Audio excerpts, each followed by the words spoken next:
भगवान का दर्शन होना जीवन में बदलाव आ जाना होता है, परिवर्तन हो जाना होता है। जो हमारे बुरे कर्म हैं वो छूट जाने चाहिए। और रोज बताओ, और ये समय तो और ज्यादा चल रहा हो प्रचार, एक लोटा जल सारी समस्याओं का हल है ना। एक लोटा जल केवल भगवान शंकर पर चढ़ाओ, सारी समस्याओं का हल, ऐसा कहते हैं। लेकिन आज तक को की समस्या के हल हो भाव तो बताओ, कितने चले इन बातों को मैं देख रहा हूं। अभी कानपुर में कहीं पर एक ओम नमः शिवाय चला था, और इतना चला, बोले ओम नमः शिवाय, ओम नमः शिवाय, वहां जाप होता है, सवरे रोग ठीक। तो कहा वो हैलट बंद हुई का वो, अब तो उर्सला ना खुलत हुई, ये अस्पताल बंद हुई क्यों है। अब तो सब जन जाओ ओम नमः शिवाय, ओम नमः शिवाय, ओम नमः शिवाय करो, सब खत्म। ये विश्वरी महाराज बीच में आ गए, अब तो अस्पताल आपको ना खुली है, अब लड़कन का डॉक्टर ना बने हो। विश्वरी महाराज की बात, दवा पियो, उनके खिन जाओ, सब खत्म। एक को खत्म हो तो बताओ, सबके सब तमाम लोग तो कैंसर के मरीज, और यही आस में बने रहे कि अब गुरुजी ठीक कर दिया, दवाई पी के ले इनके सब ठीक हो जाए। और जाने कितने लोग मर गए, जाने कितने मरे, मरना ही मरना। अरे रोग तो रोग कटे, कुछ औषधि खाए, औषधि खाओगे तो रोग कटेगा, ऐसे कैसे हो जाएगा।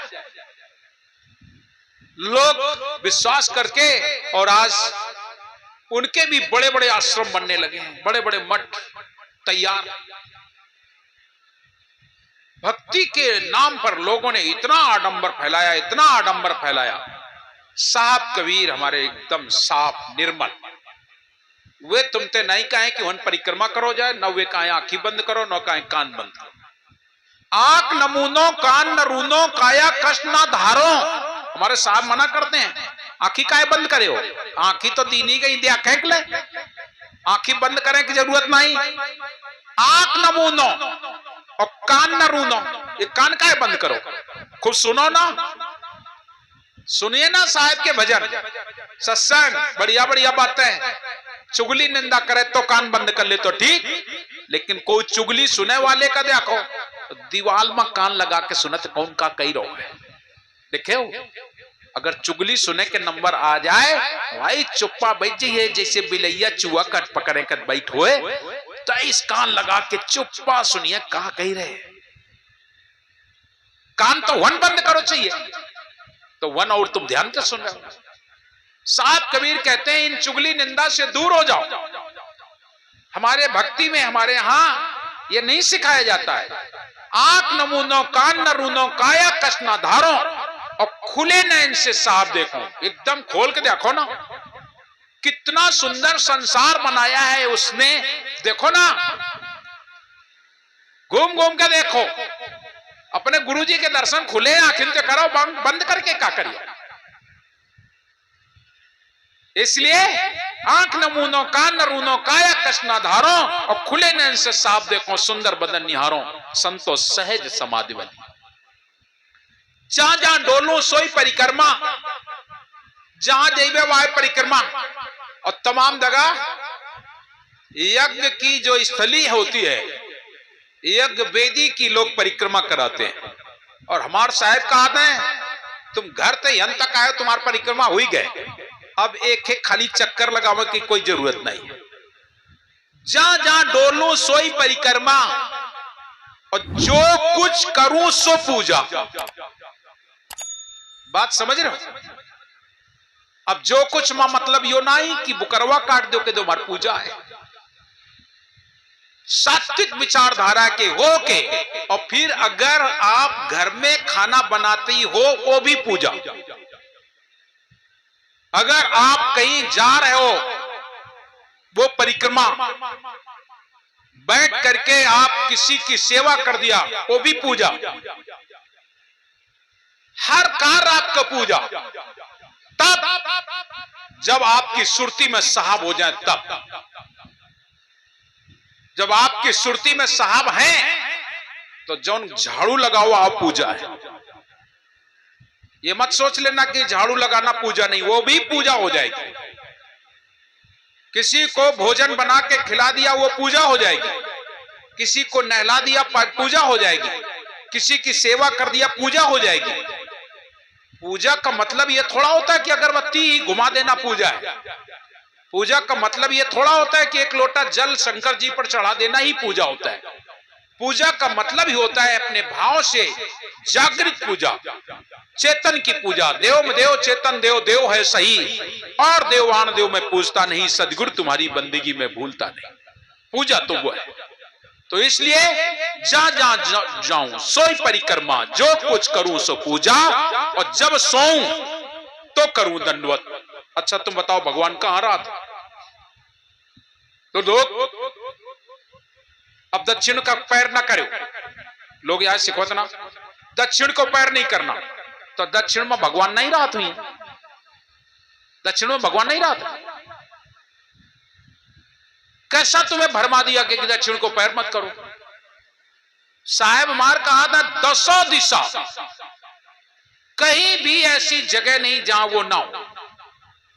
जब लोगों ने कहा कि दक्षिण को सिर करना चाहिए, तो साहेब बोले उत्तर का सिर करो। साहेब कबीर की उल्टी बाणी कही जाती ना, एक मारे कही जाती।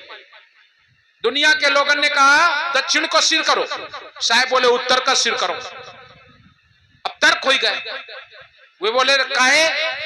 तो साहेब बोले तुम बताओ पाए पहले काहे? दक्षिण का काहे मूल करण? तो उनने बताया दक्षिण मां लक्ष्मी जी रहती हैं, दक्षिण में लक्ष्मी जी रहती हैं।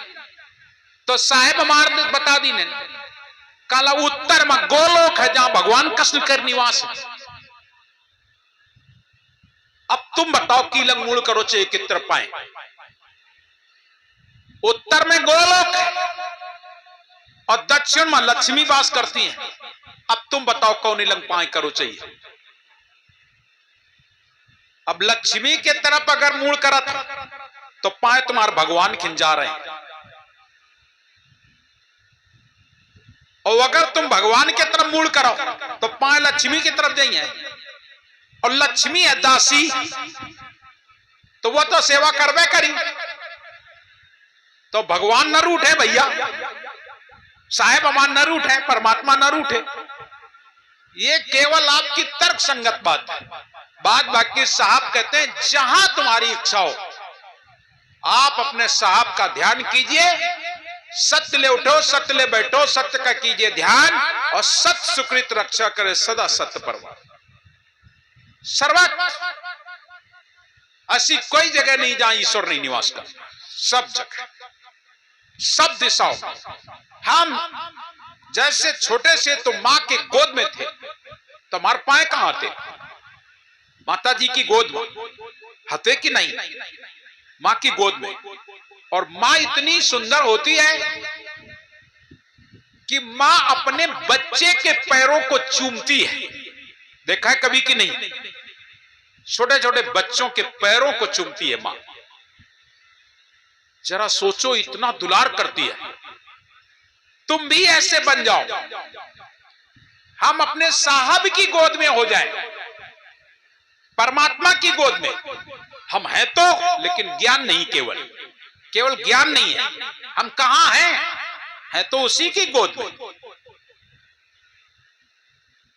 निरंजन जी की भी गोद है। जगत चवेना काल का कुछ मुख कुछ गोद, ऐसा कुछ साखी है। जगत चवेना काल का कुछ मुख में कुछ गोद, आदि साखी और है कुछ। लेकिन साहब कहते हैं जब तुम साहब की शरण में आ गए, सत्पुरुष की शरण में आ गए, परमात्मा की शरण में आ गए, तो हम निरंजन की गोद में कहां रहे? हम तो साहब की गोद में आ गए। और जब साहब की गोद में हो तो वहां तो जग काल का चबेना नहीं बनेंगे, हम तो साहब के पास जाएंगे। इसलिए हमारा जीवन भक्ति में जीवन बदल जाता है। और भक्ति वो होती है जो तुम्हारे भार को उतारने वाली होती है। काल हमेशा मस्तक पर रहता है, इसलिए साकी में कहा जाता है, काल खड़ा सर पर तेरे, हमेशा सिर पर रहे। काल खड़ा सिर पर तेरे, तुझे न तनिक विचार, ना मालूम कब कर ले तुझको पकड़ आहार। और साहिब का कहा ए का झुका दे, और जौन चीज मुड़े पर होई, और अगर साहिब के चरणों में झुकइयो तो गिरी की ना। जब काल यहां है तो याद रखो पापो ही बैठे। लोग कहते इनके खपड़ी पर काल बैठ गया है, खपड़ी पर पाप है, वो सिर पे ही रहता है। और जब आप साहब के चरणों में अपना शीश झुकाते हो तो वो गिर जाता है, गिर जाता है। इसलिए अपने साहब के चरणों में शीश झुकाओ, और झुका दोगे तो काल भी गिर जाएगा और पाप भी गिर जाएगा, तुम निर्मल हो जाओगे, हल्के हो जाओगे। वो भक्ति है। इसलिए अपने जीवन में भक्ति में कोई बंधन नहीं होता है। जितने लोग यहां हैं, आपके ऊपर कोई बंधन है? कोई बंधन नहीं, निर्बंध, निर्बंध। बस एक ही बंधन है, जब हम अपनी बेटी का विवाह कर देते हैं तो वो सुहागिन हो जाती है और अपने पिया की हो जाती है। अभी तक वो कुंवारी थी, उसे पता नहीं था कि मेरा पति कौन है। बस ठीक इसी तरीके से जिस दिन तुम गुरुमुख हो जाते हो, उस दिन तुम्हारा सुहाग हो जाता है। तुम एक पति के हो जाते हो, एक परमात्मा के हो जाते हो। और जब तलक नहीं तो वो बिटिया के ले पिताजी जाने कितने घर में गए कि हम एक साथ बियाव कर दें, ओके साथ बियाव कर दें, ओके साथ बियाव कर दें। और वह बिटिया बाद में सोचा तो पता नहीं के घरे मार बियाव हुई, अभी उससे जानकारी नहीं। जो लड़का देखने आता है, लड़की एक बार पसंद भी कर लेती है कि चलो यही के साथ हो जाए, लेकिन लड़का का ना, यह तो सांवली है, यह तो छोट है, इनके घर नहीं ठीक, इनके भाई नहीं ठीक, इनकार कर देते हैं। बेटी एक बार स्वीकार कर ले, लेकिन ये लोग मतलब समझे कि तुमने तो तमाम लोगों को अपना बर बनाने का प्रयास किया। कब तलक? जब तलक तुम्हारा विवाह नहीं हुआ, तब तलक।